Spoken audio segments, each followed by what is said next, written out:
So what do you got? June the 2nd. Those who are quick to see their limitations generally are slow in seeing their opportunities.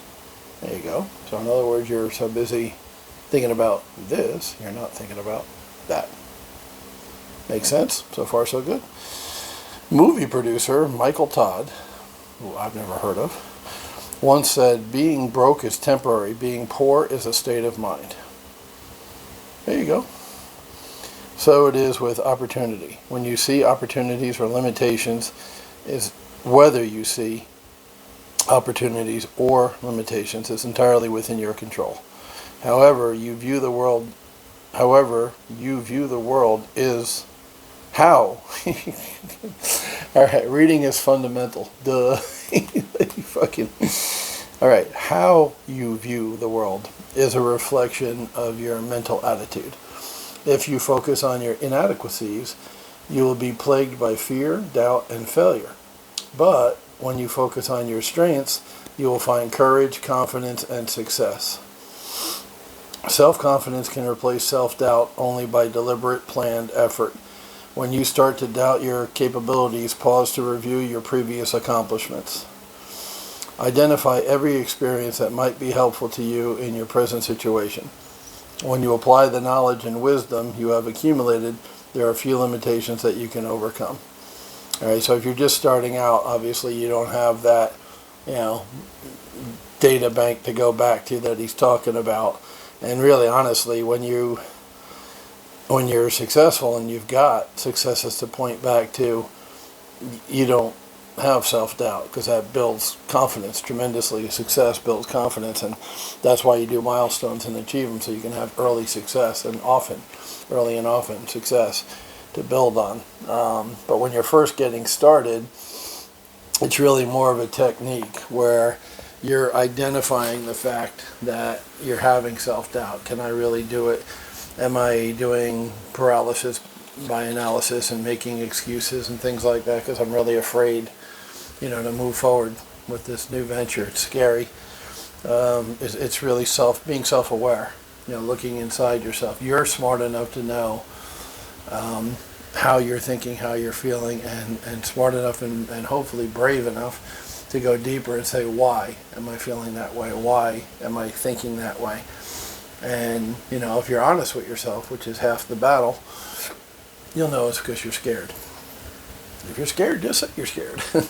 So once you realize you're scared, more than looking back on your accomplishments, it's if you're a beginner, you don't have many accomplishments, except that when your job was 9 to 5, 40 hours a week, whatever, you showed up, right? You were there for your job and you did what you were told to do. You were a great employee. Well, you'll be a good entrepreneur too, but you just have to understand that everything comes from yourself now. You don't have a boss telling you what to do every day. You need to figure out what to do every day. You don't have a boss holding you accountable every day. You need to hold yourself accountable every day. So that's where the transition from rat race and worker bee into entrepreneur comes, is all from within you, with introspection, looking inside yourself and saying, what's there? Take inventory. And once again, he and I agree that once you have success, and that can be small, little milestones. Remember I talked about breaking down my big goal into just something as simple as moving into this condo. That is easy to achieve, guys. Moving into a condo is not hard. Right? Finding one took one day.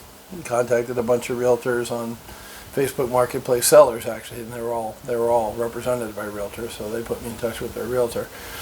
And saw a bunch of condos, picked one, and that's it. It was really, really simple, right? But if you're just starting out, achieving that first milestone or small goal definitely builds confidence into the next one and the next one and the next one, right?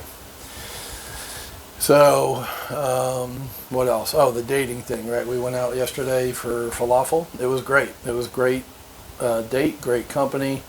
Definitely going to see her a third time, and for some crazy reason she wants to see me, and I'm 90% sure at this point that she's not into me for my money, but that's something that time will tell. You really don't know in the beginning, because you can be fooled. I was fooled last year, I thought I had a good girl who was into me, and she wasn't. So, but over time, it makes itself apparent. So same thing with here. I like the lady, and I'm gonna keep moving forward with it. Right? There's a little bit of trust involved in a relationship, so I'm trusting her, and if she turns out not to be worthy of that trust, okay, move on. There's plenty of fish in the sea, as they say, that old expression. So the falafel was very good. Probably the best falafel I've had since I've been in Thailand. Nice and big, big balls. There you go for all my Beavis and Butthead fans out there. Big falafel balls, very tasty. I've had two different types of falafel. One that was kind of dark, like dark brown. And that has a lot to do with the oil they cook it in and how frequently they change it. And inside is green because they use a ton of mint or parsley or some kind of green herb. So when you crack open the brown falafel, inside is greenish. And I really don't care for that one. Too herby is not my taste. The ones I like and that I've had in the past and the one yesterday was yellow. It was like a nice yellow inside when you cracked it open. That's mostly chickpea, right? Chickpea with some spices, not spices with some chickpea. I think is the difference between green and yellow inside. And I think the yellow one is more of an Israeli recipe, and the green one is more of a Lebanese, but I'm not sure about that. So if you know, correct me by all means. But it was delicious. It was good, spices, good, everything. And this girl is very healthy. I probably mentioned that already because it's been like a focus of the dates we've had so far. So she ordered a mushroom burger, which I would never order in my life. I eat cheeseburgers. I love cheeseburgers with bacon. Hello, heart attack boy. So I'd never ever order a mushroom burger off a menu, but she did. It came with a small salad, and it was a little patty, no bread, no anything, just a burger made of mushrooms. And she said, "We'll split. You get the falafel," which I was getting anyway. I didn't need her permission. That's what I was ordering, regardless.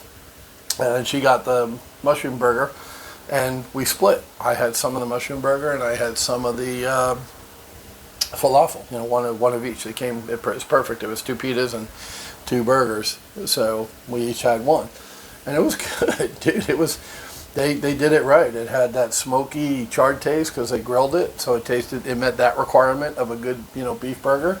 And apparently, if you mix mushrooms with the right stuff, and I don't know what it is because obviously I've never cooked a vegetarian burger in my life, it had the same mouthfeel. They added something, beans or breadcrumbs, eggs, whatever, as a binder or something that gave it the same mouthfeel as a burger, which was awesome.